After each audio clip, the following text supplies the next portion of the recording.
YouTube, welcome to my channel. My name is Michael, 25, I'm from the city of San Francisco, and I graduated from Chapman University in 2016 with a business major and a psychology minor. So the reason why I made this video is because I want to talk about why I quit my job back in February, and I want to talk about what I've been up to and what I'm up to next.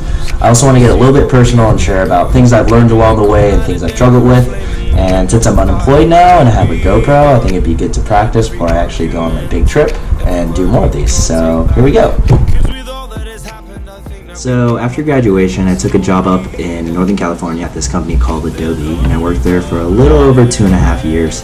And I worked in their financial rotation program, and I did 2 different departments. And I can't say enough good things about the company. The people I've met have all been amazing. I travel around the world with some of them, and some of them to this day I still keep in touch with and consider some of my closest friends. Everyone that I worked with was super smart and just really, really genuine. And I mean, the benefits and just like where the company is going is just incredible. So as with all large companies, there is the other side of it where they do work you really hard and they expect a lot from you, and sometimes it can be a bit too much for people, as it was for me. And with everything else that I had going on in my personal life, I just wanted to take a step back to kind of recenter and refocus and take this time for myself to kind of figure out my own priorities. So what I mean by that is, even before I started, I had a lot of personal things come up that caused me and my mental health to completely just deteriorate. So I had really bad anxiety, almost like daily panic attacks at this point. I was severely depressed. I had a lot of really bad traumatic events that happened in the past that were easily triggering me pretty often. And also I just had really, really dark and just bad negative self-talk all around. And my self-esteem was really low at the time. I remember the first day I started working, July 11th of 2016, what I said to myself was, you know, like, despite everything that's going on, I'm going to do my best to prioritize my happiness at this point, and I'm going to do whatever's in my power to figure out what that is. So, you know, I would try to work out more, I'd try to meet new friends and put myself out there and socialize, I would try to eat as healthy as I could, I tried to talk to my mom daily, try to read more books, tried meditating or journaling. I tried to do more and more activities to kind of fill in this gap. And, you know, it wasn't always perfect. Like, I also had my vices. I made the mistakes of going out a bit too much sometimes, or not having enough alone time, or sometimes when I do get down, I would get way too down on myself and just have really, really negative self-talk. And that's what caused my self-esteem to get really low. I also completely underestimated the amount of sleep I needed. I thought, you know, maybe sleeping at midnight and waking up at 6 would be okay to do a morning workout to kind of jumpstart my day, but I highly encourage you, if you're going through a hard time, to get as much sleep as possible and get to bed at an early hour, just because you know, how you start your day is essentially made the night before, and if you don't get good enough sleep, then, you know, you're pretty much setting yourself up on the wrong foot right at the very beginning. I tried to be this high-functioning, just, you know, go-getter, do everything I could at work, and also just try to be as social and just, like, do as many things as I could to fill up my plate to be happy. And after these, you know, 2.5 years or a little bit more, I realized I still wasn't happy. And that was something that, you know, kind of struck me as, like, you know, what's going on? Like, you know, I'm doing X, Y, and Z. Why am I still not happy? And, you know, I came to the conclusion that, you know, this may sound really obvious, but happiness is such a fluid concept. You can't just, you know, build a formula on it and say, if you do this and this, then, you know, you will be happy, because happiness is different for everyone. So what happiness is for you and what success means for you could be completely different for what it means for me. And for my close friends that really know me, I think, you know, I was able to open up and tell them, you know, I wasn't happy for whatever reasons, and for the really good friends, they would support me through that and try to lift me up. But deep down, it was really, really hard for me to just hide it on a daily basis, and not only lying to others, but I'm lying to myself. Especially if you're kind of a more social, outgoing person like myself, it gets really, really easy to hide something like this, but after a certain while, as with everyone, you reach a breaking point, and that breaking point happened for me a couple times, but essentially happened in February, where I just completely shut down, and I just realized, like, you know, I need to step out of whatever I'm doing and kind of reevaluate my life choices and think about my mental health at this time. So an analogy I like to use that I think can relate to a lot of people nowadays is social media. When you look at things like Instagram, people always post their happiest memories, and of course, that's what it's for. You want to share your good times with people. You want to, remember it yourself so that when you're having a bad day or whatever, or just when you're, want to look back on fun memories. But a lot of those times, a lot of people are also going through similar things. So I think when we look at social media, we're conditioned to kind of think that people's lives are perfect, especially celebrities and things like that. But you just have to keep in mind that it is all just a flex that people put on, and just don't fall for the trap.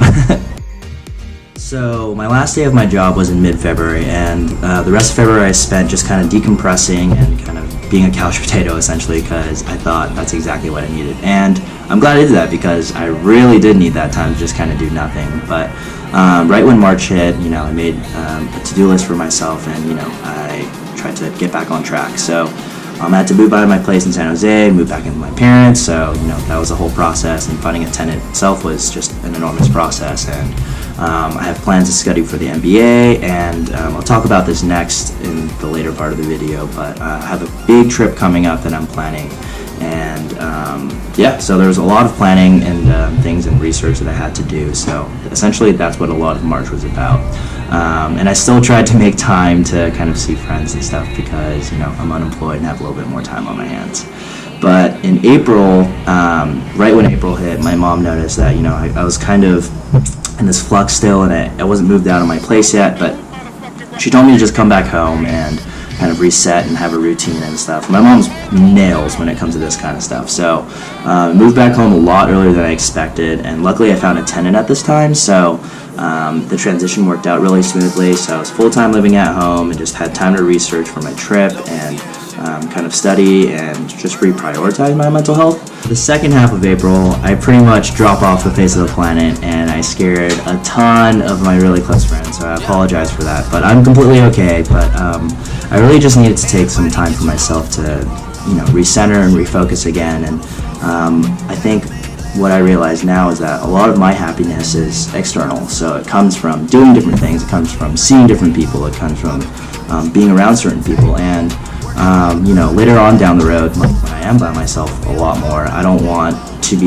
my happiness to be contingent on others or something else. I want it to come from within. And the more research I do on happiness, motivation, and self-help, that's kind of where it's all kind of drawing to. So I did a little kind of heist and just completely dropped off for a little bit, and I pulled out of all my social plans and everything. And I think that freaked out a lot of people, but for me, I thought that was really necessary, just because as much fun as seeing friends and going out and stuff was, I knew that that's not really my priority right now. During this time, I've had a lot of time to kind of self-reflect and journal and think about what happened in the past few years after I graduated, and I came to a couple conclusions. So the first is that as hard as it may be sometimes, happiness is a choice. So if you guys heard of this book, it's a New York Times bestseller.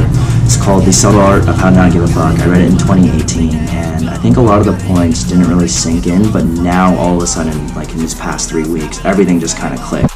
Essentially what the author is saying throughout this whole book is that people are faced with adverse situations daily. It can be really small things like to the bus, or you dropped your blender bottle on the floor, or whatever, Or it could be really big things, like you lost a loved one, someone that is going through a really hard time, or you're suffering from some terminal illness.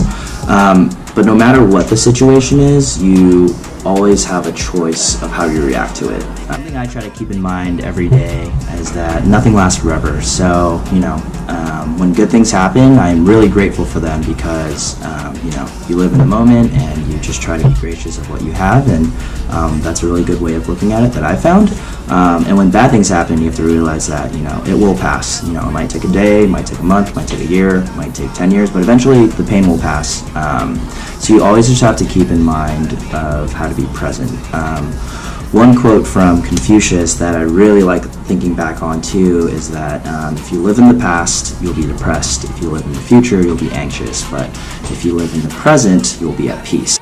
So what I'm going to really try to do and focus on these next few months is to be present in every situation, whether it's good or bad, and be conscious of my feelings and try to manage my emotions a little bit better. But also, I want to choose to be happy despite everything and choose the way I react to certain things, be conscious of that effort. One last thing I'm going to try to do in these next few months is to make sure that my actions align with what I believe in and what my priorities are. So, right now my priorities are, getting my life back on track and, taking care of my mental health. More importantly, going on this trip that I'm going to talk about shortly. Going out and everything and, going on social media and things like that's really fun. And, going out to nice dinners and stuff is also really fun, but that's not really in line with, what I need right now or what I want to do. So I'm trying my best to kind of cut that out, at least for a little bit, and just see, how I do. I've answered why I quit my job and what I've been up to. So now for the fun part, what's next? So a ton of people have been asking me, and it's been really hard to find quality time to sit down and kind of explain my life situation to everyone. So I thought this would be the best way to explain it. But essentially, I'm planning on going on this huge international trip. So I'm going through this program called Workaway. If you guys haven't heard of it, a good friend of mine suggested it. So it's this program where you volunteer in exchange for room and board. So it'll help you save a little bit of expenses and also, put a little bit of meaning behind your travel. So for me, I'm looking into places specifically in Southeast Asia, just because I really like Southeast Asia. I haven't gotten the chance to go back to Asia in a little bit. I've been to all over Europe, but not really Asia. And I'm specifically looking into nonprofit organizations, so looking to help and make a global impact there. All the applications I sent in are pending right now, so I'm just kind of waiting to hear back. But I'm planning on leaving hopefully early June, and I might be gone for 6 months, might be gone for a year. I really don't know right now, but hopefully I'll update you guys in the next video. So thank you guys for listening through all of this. If you guys have been here the whole time, thank you. I really appreciate it. And yeah, I'll see you guys next time. Bye.